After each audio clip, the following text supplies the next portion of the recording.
Hey, welcome back into Weekend Joe, driven by Munganass St. Louis Acura and Munganass Alton Toyota here on ClaibsOnline.com. We got AEW Dynamite coming in to Chaifetz Arena coming up on Wednesday. Second time that AEW has come through St. Louis, but I'm joined now by a guy who everyone in St. Louis is well aware of due to the many matches that he's had with Glory Pro Wrestling here in town. He is AEW star Eddie Kingston. What's going on, Eddie? How are you? I'm good, man. First off, what a great introduction, that little introduction thing you guys have. That was real professional. It is real, man. It's stuff it's stuff I couldn't do that shit to save my life. But we got somebody that put it all together, and it gets a lot of compliments. It came on. I said, "Oh," and the Cardinals are on this. I said, "Oh." You could sit me in front of like 3-4 computer screens for 10 hours, and I couldn't come up with something half as good as that. Well, my girlfriend has to give me her laptop so I can do this and hook it up, and then she runs off screen back to the room. She's in the room right now, probably listening, like just shaking her head. Yeah, but she has to do this every time. By the way, every time. Eddie, Eddie, I have so before working with Glory Pro for the last 4 or 5 years, and then before that I worked with Road Warrior Animal. We worked on a podcast together. I believe you are the only person that I can say I've taken a bump from. I don't know if you remember it. I was a little bigger and I had almost no hair and no beard. But back at Glory Pro when they were doing the shows at Collinsville, you and Paco were doing a thing together, and we were doing a backstage bit where Paco was running away from you, and you just ran right up and pushed me off the screen into a wall, and I was not expecting that one bit, and I was just like, well, damn, okay. And that was one of the first times that I got to meet Eddie Kingston and realize what he was all about. I would apologize, but it's in the past. I can't change it. That's the way I look at things. People look at that like I'm an asshole for that, but I'm like, look, I can apologize, but I can't change it. Yeah, no, I thought at the time I was shocked by it, but afterwards, like, you stood there and you cut a promo, and I was like, okay, damn, like, we can't redo that. That was too good. Like, thank you, man. Thank you. I'd like to also give out. I know we're talking about Glory Pro. Yeah. People know I have a rich history with the independents because they kept me fed for years. So I also want to give a shout out to St. Louis Anarchy. Mm-hmm. You know what I mean? The guys over there. And, I've wrestled for them too out in St. Louis and all that. And I think it was called, I can't believe I'm forgetting the name. I had so much fun there. Dynamo? What happened? Dynamo? Was that it? I don't know if it was that. You know what? I think it wasn't St. Louis. It was probably Kansas City. I'm getting confused. I know that's wrong. I get it. I know, guys. I know. Now you've been now with AEW for a few years, but you still do hit up all those indie dates, and you're still doing all of that. How important is that to you and a lot of the guys back there at stage at AEW to keep those relationships and keep working those indie dates that put you guys on the map? Well, I can't really speak for nobody else because there's a lot of people in the locker room I don't like. I make that pretty obvious even on screen. People are like, "Oh, Eddie, you're so real." I go, "No, I just do what I would do in real life. So who's my friends is the same as in real life." But anyway, I digress. For a lot of guys, it's so they can get reps. Mm-hmm. You know what I mean? And also give back. For me, it's all about giving back. I don't care about reps. I've been doing this for 20 years. You know what I mean? To me, if I need reps, then something's wrong. Right. But as the girlfriend walks by, I see you, babe. See, it works. Anyway, she's giving me a look. Anyway, I do it for places that have kept me fed and kept me booked for many years. So if you see me at an indie show, there's really 2 reasons for it. One, I like the promoter or the booker, which is very rare. So I just have a problem with authority. And the second most important reason is because these people were there for me during a long career out on the independents. You know what I mean? And I wasn't the easiest person to get along with. You know what I mean? Especially back then when I was younger and filled with more piss and vinegar than I am now. But I still have a lot, trust me. But you know what I mean? These people stood by me, like Glory Pro, like St. Louis Anarchy, like AAW in Chicago, AIW in Ohio, and there's so many more beyond. I can go on and on. Beyond Wrestling is another one. There's so many more that I could say that I don't want to say because I know I'm going to forget somebody, but they know who they are. So that's why it's still important to me to go out there and, give back. And that attitude that you have, and that persona that you have, I think it should not come as any surprise to anybody that you and Mox get along so well, because he gives off that same vibe. I think I've met him once. I can't remember what our conversation was like, but I mean, in AEW, he gives off that same vibe as you do, where it's just, you're going to be real and don't mess with you, either in real life. I mean, the fact that you guys just walk through the crowd and nobody comes anywhere near you, I think says a lot about both of the respect that both of you guys have garnered over the years. Me and Moxie have very similar ideals on life, not just wrestling. Also, he's my, believe it or not, he's my calm. So like him and Ortiz, who I call Monkey, that's his nickname is Monkey. Those two guys have saved my job many a times when old Eddie wants to creep back in and just start smacking and swinging at people because I believe they're disrespectful or whatever. You know what I mean? Just difference of opinion. And sometimes I don't know how to use my words in the back. And I just want to start throwing. You know what I mean? That's what I'm used to, is just throwing. But yeah, my relationship with Mox that's what it is. We both believe in a lot of the same things. He's just quieter, and I don't have to worry about holding him from going over the edge. Him and Monkey are there for me, Also, I think I'm the only one that busts his balls. And a lot of people I've heard a lot of people come up to me and go, "Oh man, I've never seen anyone talk to Mox like that." Or, you guys talk to each other like I've never seen. I'm like, yeah, because I know the guy. What are you talking about? Right. He does that. He's intimidating. Not to me though, but he's intimidating. So how does that work then with a guy like Bryan Danielson, who you've known? I mean, how long have you known Bryan Danielson? Well, I've known just longer than Mox. Really? I've known Bryan, and Bryan's been a piece of shit since I met him. I'm not gonna lie to you guys and be like, oh yeah, we're best buds. No, I don't. Bryan, in my opinion, should be on so many on a lot of Mount Rushmores for wrestling. You could go Independence, you can go Now, you know what I mean? You could go, if you're talking about technical wrestlers, you know what I mean? All this stuff. Bryan's in the GOAT discussion with anybody. But I'm not a mark. I'm not a fan. I'm not a stan. If I think you're a bad person, or for Bryan, I think he's a judgmental prick.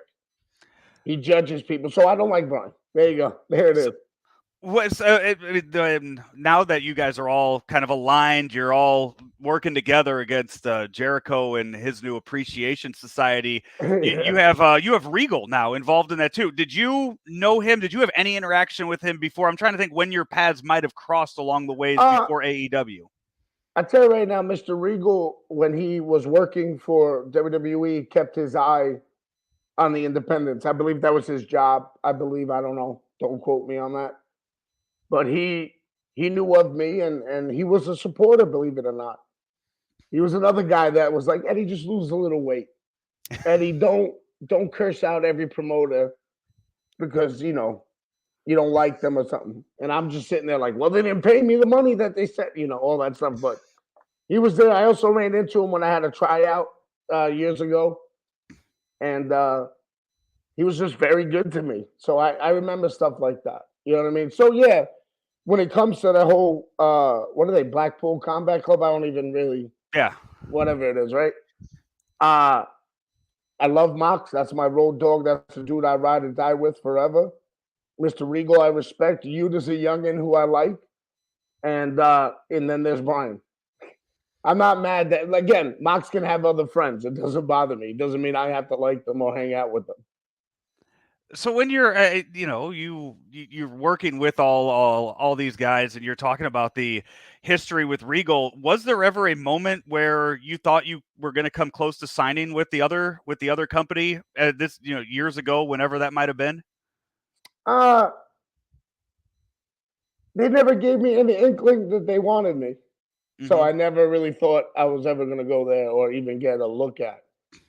I got the look at more seriously after my match with Cody when I debuted.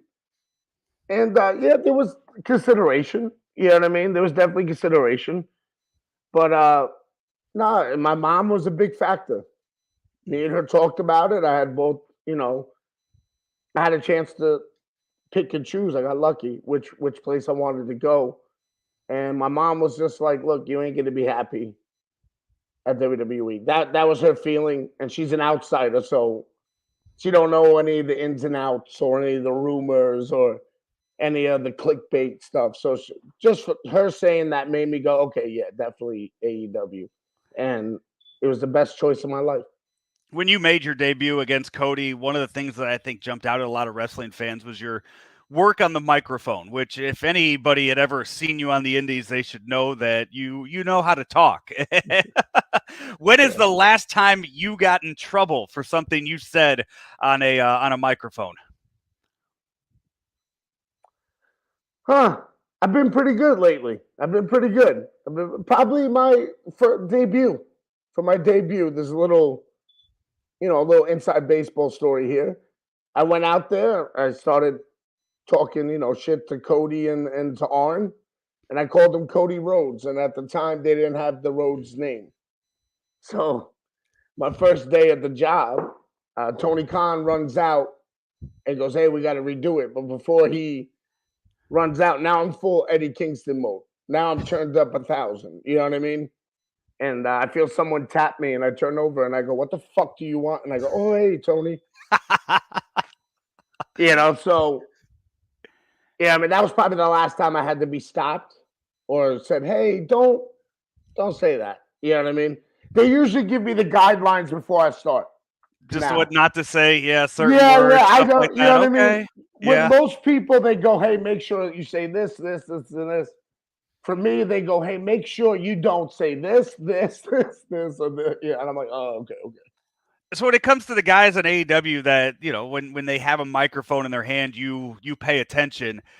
I'd love to know what your thought when you see Max Caster come out, when you see the Acclaimed come out, and they work all of their insults and everything into the rap. Is that do you like that? Is that clever to you, or do you just like how just going off the cuff? What No, do you no, think of him? it's very clever what Caster does. It doesn't mean I like him or I think he's good, but it's very clever what he does. I'm more of a Bowens fan anyway, but I do enjoy it though. I do get a chuckle out of it, especially when he made fun of Mox's wife and ah. I tell you right now, the kid had a popped eardrum. That's all I'm going to say after the match. I'm not going to say if I did it or Mox did it. One of us did it, and just be careful what you say. You could be cute all day, but it may get you messed up. That's it. So he's just going out there and he's just saying whatever you guys. I mean, you guys are around the TVs in the back, and you don't know what he's about to No, say or who he's about to rip on. no. I tell you right now, I do give him credit. I don't like the kid, but I do give him credit. When he's going out there, the whole locker room knows because we want to hear what he's going to say. Yeah. Also, I just want to hear what he's going to say to get himself beat up. Are you telling me that that when he got the popped eardrum, that wasn't the first time that he got in trouble in the back? He's never gotten trouble in the back, but he's gotten trouble in the ring.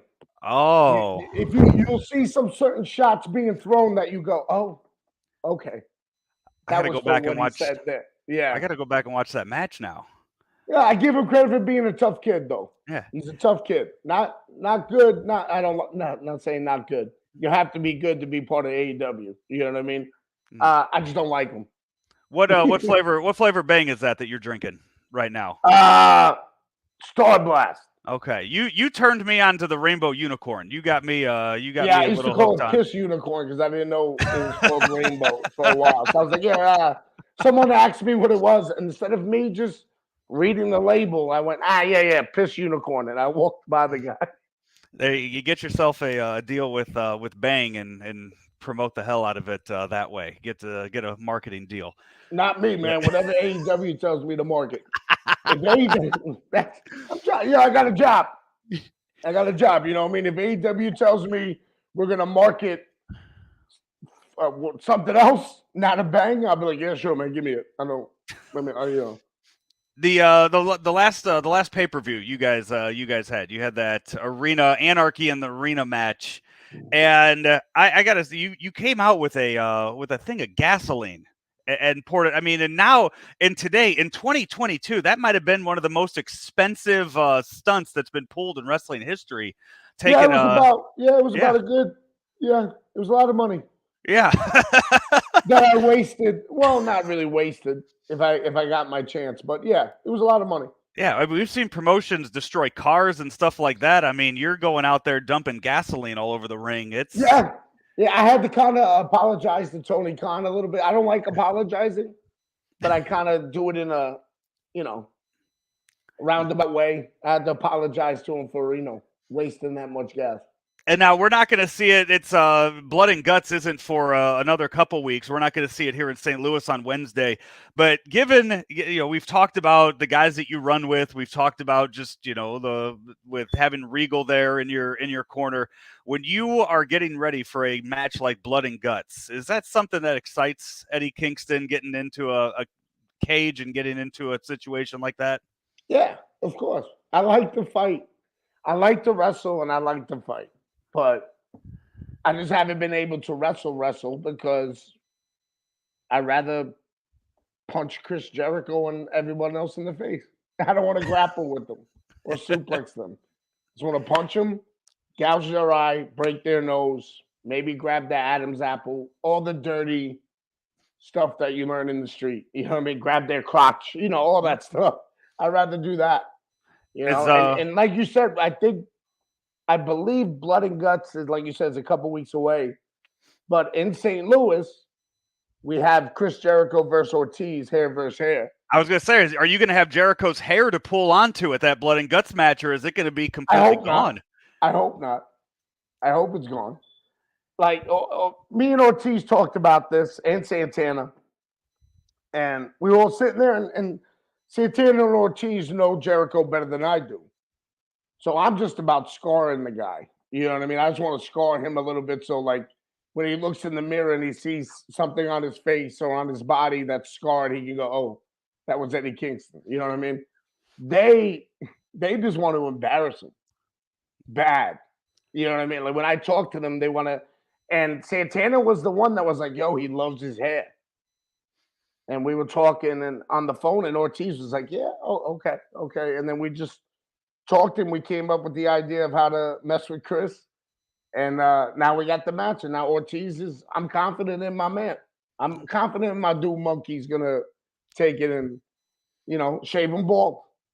That'll be that'll be something to see. I don't think I've ever seen a hair versus hair match in person. So I'm it's gonna Have you been a part of any? I mean, obviously you don't have hair, but I mean go out. When I did have hair with my old partner Blackjack, yeah. At Chikara years ago, we lost our hair. So and then hair. you just kept it short ever since then? Oh, it was already short, but it was a little bit puffier. Oh, okay. You know what I mean? But no, it was mostly because my partner Blackjack had this long hair. So when we made the match, he was like, "Man, if we lose, you just get a haircut." Yeah. If I get my whole head shaved, I was like, That's I have told. I am not about to get into the ring at Glory Pro, but I have told Corey that if somehow I ever happen to get involved with anything ring related, I told him I'd be willing to dish out or give out what I if there is a hair versus hair. I've told him that I'll put it on the line in some aspect. I don't know why you guys want to do that. I can't. Whatever's best for the company. Whatever's best for the company. I give you that. That's good. Yeah. That's good.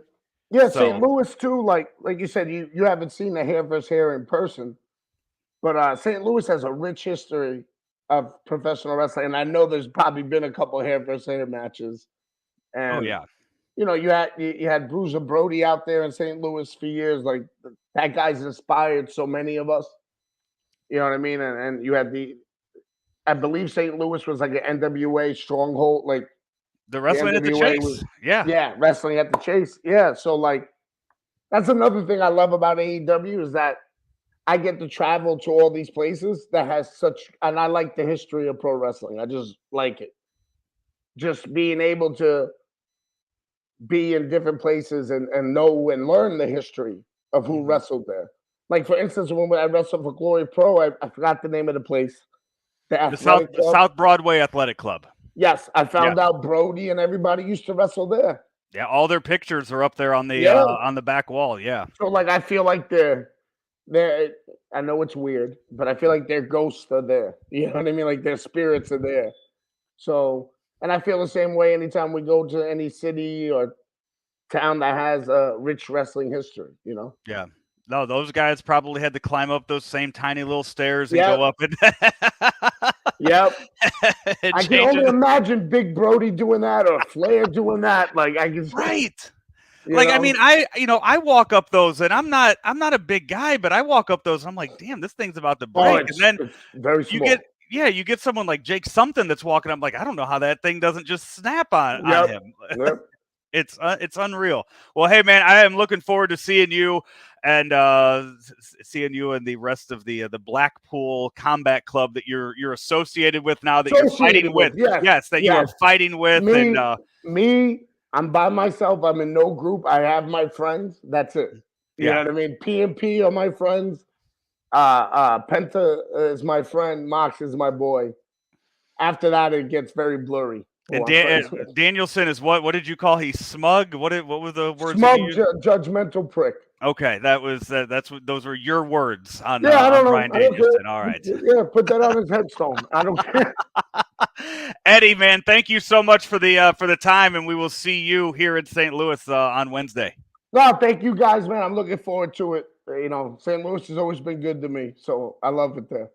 There he is, AEW star Eddie Kingston here on Weekend Joe, driven by Mungan St. Louis Acura, Mungan Alton Toyota here on Claibs Online.